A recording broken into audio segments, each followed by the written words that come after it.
अब केजीएमयू धर्मांतरण मामले में सूत्रों के हवाले से बड़ी खबर है कि यूपी एसटीएफ की जांच में पता चला है कि पीड़िता ने 17 दिसंबर को ही अपनी शिकायत दर्ज करा दी थी, लेकिन इसके बाद भी 5 दिनों तक एचओडी ने मामले को दबा कर रखा। सूत्रों के मुताबिक आरोपी के खिलाफ इससे पहले भी विशाखा कमेटी और केजीएमयू प्रशासन के पास शिकायतें की गई थी, बावजूद इसके आरोपी पर कोई सख्त कदम नहीं उठाया गया। सूत्रों का कहना है कि केजीएमयू के जिम्मेदार अधिकारियों ने आरोपी को संरक्षण देना जारी रखा।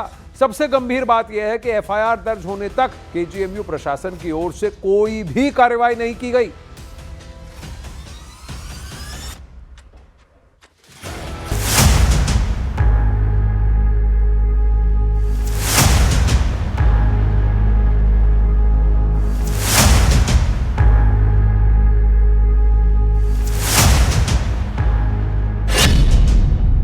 क्या रिजवान बस एक मोहरा था?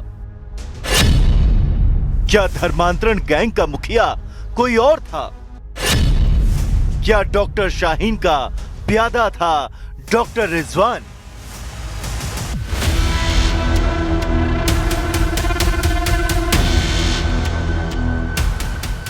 यूपी के केजीएमयू कांड से जुड़े ये सवाल चौंकाते हैं, क्योंकि इस कांड के आरोपी डॉक्टर रिजवान के तार आतंकी डॉक्टर शाहीन से जुड़ रहे हैं। सूत्र बता रहे हैं कि डॉक्टर रिजवान डॉक्टर शाहीन का करीबी था। दिल्ली धमाके के बाद मैडम सर्जन कही जाने वाली डॉक्टर शाहीन के काले कारनामे का चिट्ठा खुल गया था। पता चला था कि वो डॉक्टरों को आतंकी मॉडल का हिस्सा बना रही थी।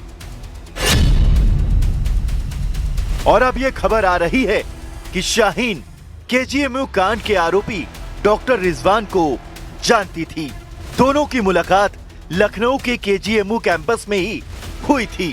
सूत्र बता रहे हैं कि यूपी एटीएस ने इस बात की पूरी जानकारी स्थानीय पुलिस से मांगी है, क्योंकि खबर मिली है कि केजीएमयू में जिहाद का एजेंडा चलाया जा रहा था।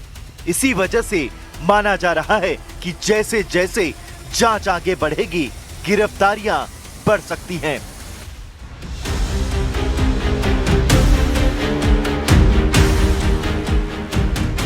क्योंकि सूत्रों से मिली खबर से ऐसा लगता है कि केजीएमयू कांड में रिजवान सिर्फ मोहरा था।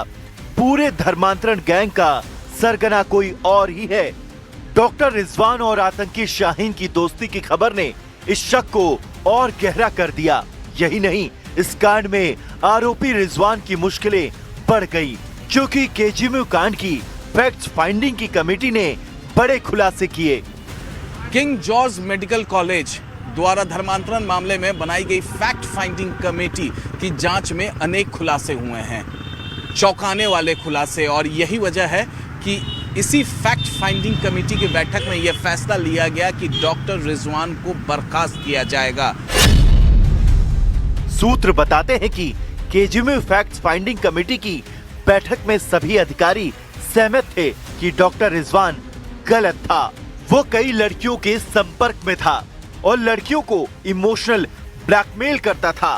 बैठक में इस बात पर भी चर्चा हुई कि डॉक्टर रिजवान को केजीएमयू में आए तकरीबन 20 महीने हुए। यहीं पर 12 महीने के अंदर उसने एक हिंदू लड़की को प्यार के जाल में फंसाया और फिर शादी कर ली, वो भी केजीएमयू कैंपस के अंदर। यही नहीं, खबर है कि रिजवान ने अपनी शादी में किसी फैकल्टी या किसी रेसिडेंट डॉक्टर को नहीं बुलाया, बल्कि उसने छुपाया कि वो शादीशुदा है।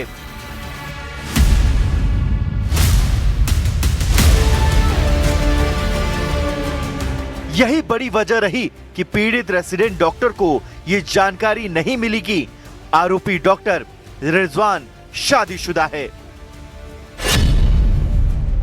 सूत्र बता रहे हैं कि आरोपी रिजवान आगरा, अलीगढ़ समेत यूपी के कई जिलों की लड़कियों के संपर्क में था। सूत्र ये भी कह रहे हैं कि केजीएमयू के सीनियर्स को एहसास है कि डॉक्टर रिजवान पर शिकंजा उन्हें पहले कसना चाहिए था, लेकिन एक अधिकारी के मुताबिक डॉक्टर रिजवान इतनी शराफत से रहता था कि कभी उस पर शक नहीं हुआ। कमेटी ने ये मान लिया है कि डॉक्टर रिजवान गलत था और कई लड़कियों के संपर्क में था, साथ में उसने अपना शादीशुदा होने की बात भी छिपाई रखी। जैसे जैसे जांच आगे बढ़ रही है, ये भी पता चल रहा है कि केजीएमयू के सभी वो रेसिडेंट डॉक्टर जांच एजेंसी के निशाने पर होंगे जो आरोपी डॉक्टर रिजवान के फ्रेंड लिस्ट में थे, क्योंकि जो शख्स इतनी मासूमियत से अपने प्यार के जाल में लड़कियों को फंसाता था, वो जरूर अपने दोस्तों से इस बारे में चर्चा करता होगा।